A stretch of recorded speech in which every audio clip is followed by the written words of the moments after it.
We appreciate your valuable support and edification at Online International Conference on COVID-19 Pandemic Awareness AMP, Boosting Immunity by Nutraceuticals. As a keynote speaker, we humbly present this certificate of appreciation for your valuable time and expertise. The sponsor Foway India Private Limited, New Delhi AMP, organizers Jamia College of Pharmacy Akurkua certifies your online presence and services on the 23rd of April 2020. Thank you very much. Namaskar, I am Pratap. We are going to discuss about management of COVID-19. This COVID-19 is the disease and the causing agent is the virus, which is severe acute respiratory syndrome SARS-CoV-2 virus. And this COVID-19 has become a pandemic and a major concern for now. And a person who is infected with coronavirus suffers from symptoms like shortness of breath and difficulty of breathing, fever, cough, and in severe cases it shows symptoms of pneumonia. It can occur at any age, but it occurs mostly, or the symptoms become more severe in the elderly age group of people, more than 60 years old people, and in those patients who are suffering from chronic diseases like cardiovascular diseases, blood pressure, diabetes, and in those patients the symptoms are relatively severe than other patients, and male are showing more prone to coronavirus infections than female. If we see the patients, hospitalization is not needed in most of the patients. Almost 80% of patients show mild symptoms, and less than 20% patients need hospitalizations, and very less, maybe less than 5% need ICU admission and require ventilators. If we discuss the management of COVID-19, we can manage it pharmacologically and non-pharmacologically. So pharmacologically we can use the drugs, and non-pharmacological management is without drugs. So pharmacological management, there is no specific medicine till date for coronavirus or COVID-19,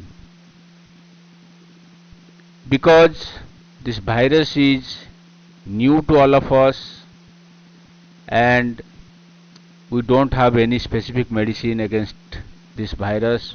It is not developed, as you know. It requires 10 to 15 years to develop a drug. So mostly the available drugs are now tested. This is called repurposing of drugs. Some antiviral drugs, mostly your anti-HIV drugs, anti-influenza drugs, and some anti-malarial drugs like your chloroquine, hydroxychloroquine, and some monoclonal antibodies against rheumatoid arthritis are now repurposed for COVID-19. They are undergoing clinical trials for efficacy against COVID-19.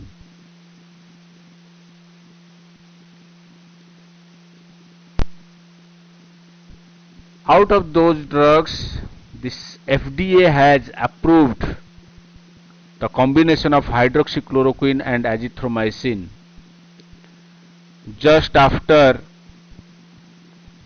a publication by some French scientists in the International Journal of Antimicrobial Agents. Based on the non-availability of drugs and the severity of this pandemic COVID-19, FDA has approved this combination. Hydroxychloroquine is the anti-malarial drug and azithromycin is a macrolide antibiotic. So naturally the question comes whether the antibiotics are effective. As you know, antibiotics do not work against virus, only bacteria. And in which way azithromycin is working against coronavirus, this is under study. So no one should take antibiotics against COVID-19. Then chloroquine and hydroxychloroquine, these two antimalarial drugs, are undergoing clinical trials, and in France it has been approved to be used in COVID-19 patients under medical supervision. If you see the mechanism of chloroquine or hydroxychloroquine, it mainly inhibits the entry of the virus into the host cell and also inhibits the exit of the virus from the host cell. Another mechanism is it inhibits the production of cytokines which are pro-inflammatory, mainly interleukin 6. Interleukin 6 is mainly involved in acute respiratory distress syndrome, and chloroquine and hydroxychloroquine, by inhibiting production of interleukin 6, can be useful and can prevent acute respiratory distress syndrome. And this is the reason for which hydroxychloroquine is used against COVID-19 patients, and it is found that those patients who take hydroxychloroquine, the need for ventilators decreases, and most of the patients showing severe symptoms do not need ventilator if they take hydroxychloroquine. And hydroxychloroquine, why hydroxychloroquine? Because hydroxychloroquine is relatively safer than chloroquine, but still the use of hydroxychloroquine is reserved to be used only in those patients who have been clinically advised, in the health workers at risk due to their contact with COVID-19 patients, and all the household contacts of confirmed COVID-19 cases. So what we saw, there is no specific medicine available. So prevention is better than cure, and we must take preventive measures. So when we say preventive measures, our immune system has a great role. Immune system and immunity is our defense mechanism of our body, and it can be natural or adaptive, and this adaptive or acquired immunity can be natural or artificial, and again it can be active or passive. When we say active immunity, there is a role of antigen, and when we say passive immunity, there is the role of antibody. So how this immune system works: when the antigen enters our body develops antibodies against that antigen. So antigen is the foreign substance against which our body produces antibodies. So if we directly give antibodies, then it is called passive immunity, and this can be natural from mother to fetus, or artificial if we give antibodies against a specific antigen. And if we use the killed form or dead form or attenuated form of the antigen or the virus, then it is called active immunity. So that antigen enters our body and develops the immune system to produce antibodies against that antigen, and since that antigen is attenuated, less potent, so it cannot produce the disease.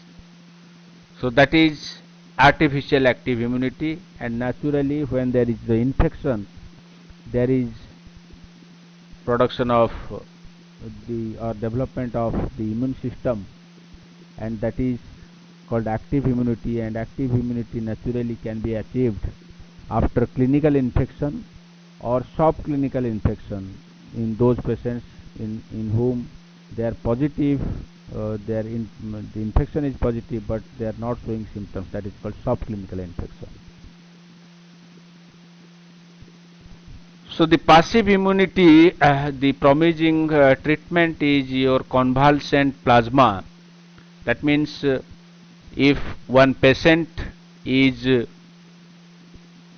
infected, in this case suppose COVID-19 infected and then recovered, that means that patient has developed antibodies against the virus, and the blood can be drawn from that person and the serum can be separated, which contains the antibodies, and that antibody can be given to a patient, and this is called your convalescent plasma, and this is nothing but your passive immunity, but it needs approval from the government. So this is also under clinical trial. So the vaccines are the attenuated forms of the or the weak forms of the antigens which develop our immune system, so that our immune system produces antibodies to eliminate the antigen or the germ or the virus in this case when the infection actually appears. And we don't have any vaccine so far, and many vaccines are under trial. Many pharmaceutical companies are doing clinical trials, and maybe soon we will get a vaccine.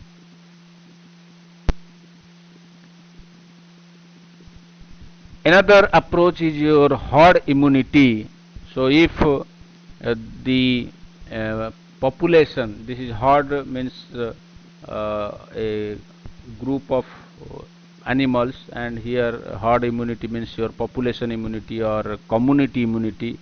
That means as a whole the community becomes immune to a certain infection, then we call as herd immunity. And there is a term called herd immunity threshold, and it differs from disease to disease, and this herd immunity is applicable in case of contagious diseases, not in case of all the infections. it may be infectious disease, but if it is not contagious, then there is no question of herd immunity. Only contagious disease. For example, tetanus is the infectious disease, but it is not contagious. It does not spread from person to person. So those diseases which are contagious, which spread from person to person, in those cases, if immunity is achieved by a certain percentage of the population, not the whole population, then the whole population becomes immune. That is called herd immunity, and it varies from 40% to 95%. And for different diseases, it varies. In H1N1, it is only 40%, and in measles, it is 83 to 94%. And for COVID-19, it is estimated that 82% is the herd immunity threshold. That means if 82% of the total population will be immune to this coronavirus, then the total world population will become immune to COVID-19. So you can see here what happens if a person is infective or COVID-19 positive, then he can transmit the infection to another person, and if the person who comes in contact with the COVID-19 positive person is susceptible and not immune, then the transmission will go on and it will spread.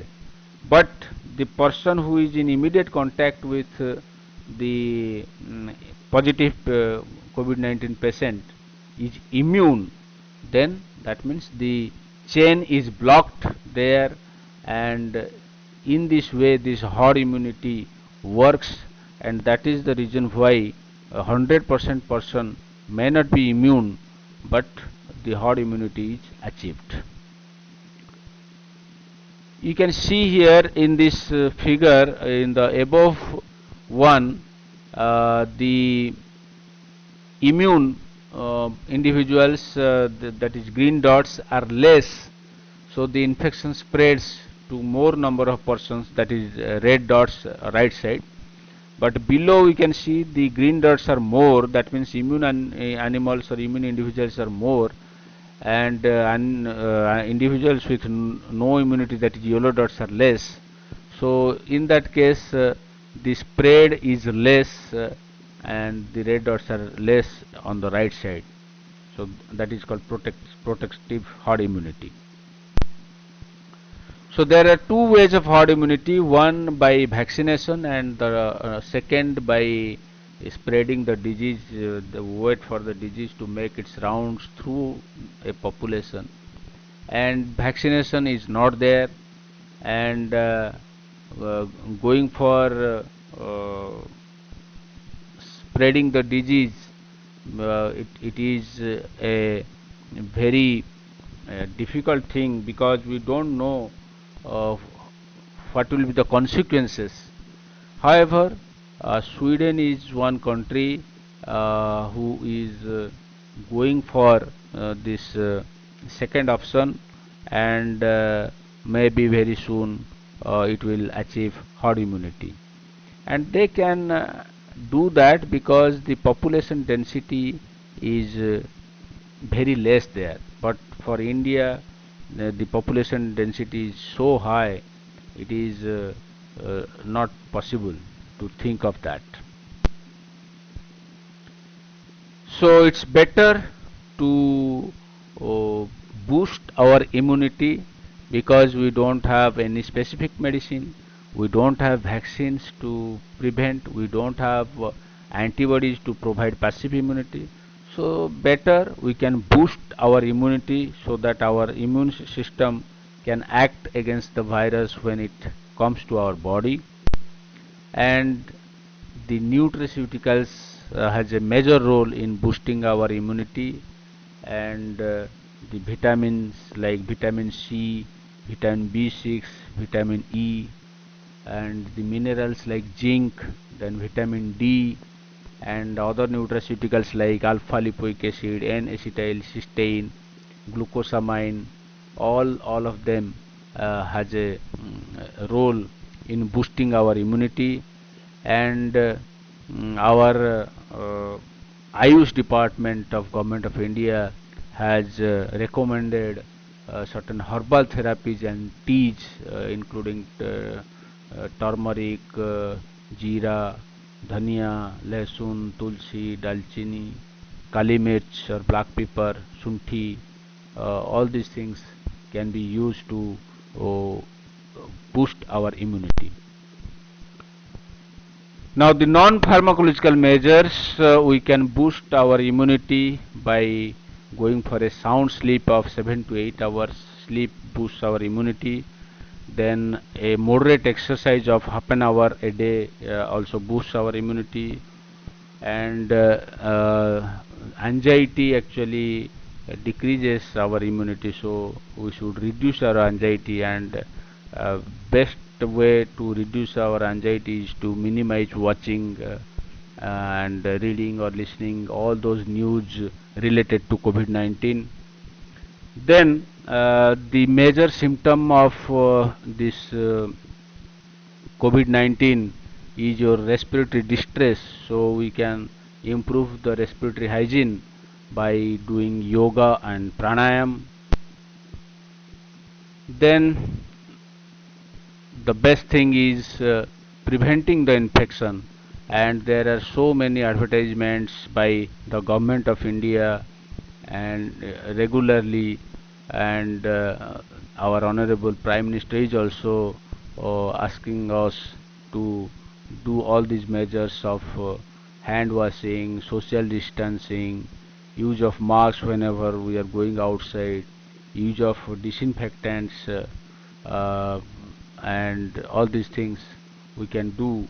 And if we do that, then we can break the chain, and that's why uh, our Prime Minister and everybody is appealing us to stay home, and this is the reason for which there is all this lockdown and shutdown, and this will definitely help us to break the chain, and so that there will be no more casualties in India like all other European countries.